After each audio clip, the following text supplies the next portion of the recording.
All right, welcome to today's Explainer. I'm absolutely thrilled you're here because honestly, we're going on a pretty wild ride today. We're going to embark on a journey scaling all the way from massive global crises that impact millions of lives, right down to microscopic biodiversity making a quiet difference in a local forest. We've got a lot of incredibly diverse ground to cover, so let's just jump right in. Okay, let's dive into this. Here is our thematic funnel for today. We'll be looking at 1. Global crises and alerts. 2. International law and leadership. 3. Mega infrastructure in India. 4. Building India's digital backbone. And finally, 5. Discoveries in local biodiversity. Starting off with our first topic, global crises and alerts, specifically focusing on the recent FAO and WFP Hunger Hotspots report. 266 million. Just let that number sink in for a second. According to a highly consequential report released for the June to November 2026 period by the FAO and the World Food Program, this is the staggering number of people currently facing high levels of acute hunger worldwide. When we talk about global crises, this is it. This is the immediate life-or-death human scale we're dealing with. And as you'll see from this breakdown, the crisis isn't spread evenly. It's hitting specific regions incredibly hard. The joint report warns that acute food insecurity is actually going to worsen in 13 global hotspots. We've got countries of the highest concern facing immediate famine risks: Sudan, South Sudan, Somalia, Nigeria, Yemen, and Palestine. And when we look at the root causes driving this, it's a complex, cascading mix. We're talking about brutal ongoing conflicts, devastating climate shocks, severe economic pressures, and a really concerning drop in humanitarian need.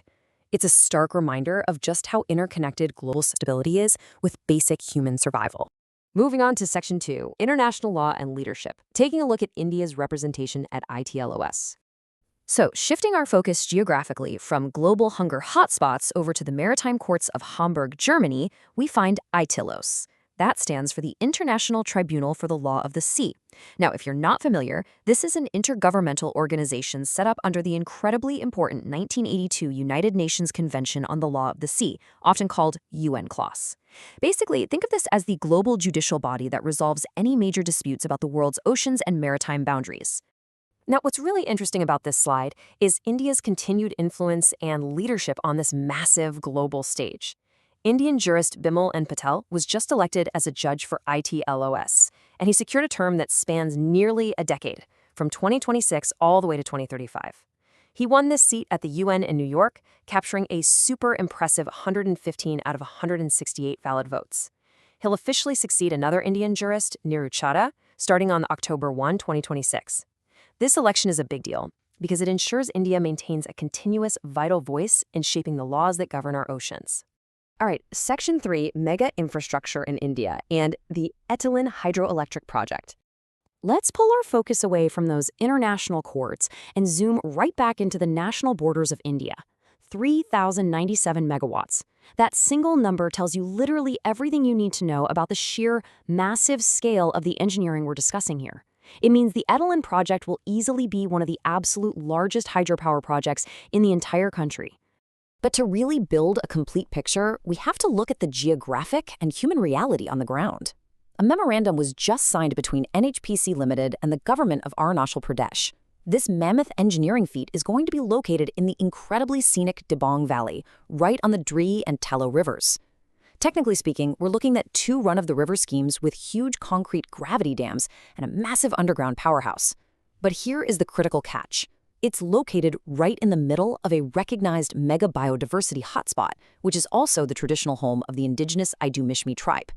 So, trying to balance a staggering 3,097 megawatt infrastructure project with local ecological preservation and human realities, that is going to be a monumental undertaking. Next up, Section 4, Building India's Digital Backbone and Celebrating NIXI. Okay, so we've just looked at massive physical infrastructure in the mountains. Now let's pivot to the invisible digital infrastructure that keeps the entire country connected. On June 19, 2026, the tech world paused to acknowledge this number, 23. That marks the 23rd foundation day of NIXI.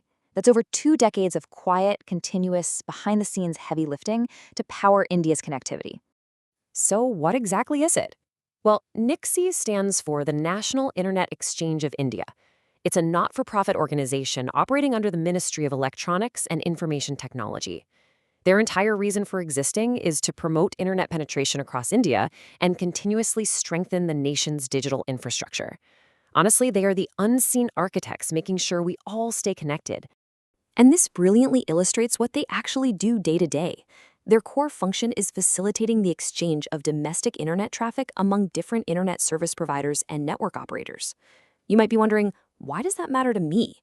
Well, by keeping domestic internet traffic within the country's borders rather than routing it through servers abroad, NIXI drastically improves your digital speed, reduces loading lag, and significantly boosts national cybersecurity. It is literally the digital backbone of India. Finally, Section 5, Discoveries in Local Biodiversity, Uncovering Kerala's Newest Resident. This brings us to the final zoom of our thematic funnel today.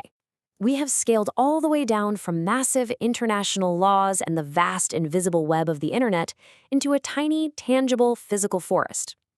Here's a quick knowledge check for you. What exactly is Spilimuna molybarica? I know, it sounds like something straight out of an advanced biology textbook, right? But it's actually making brand new headlines in the scientific community.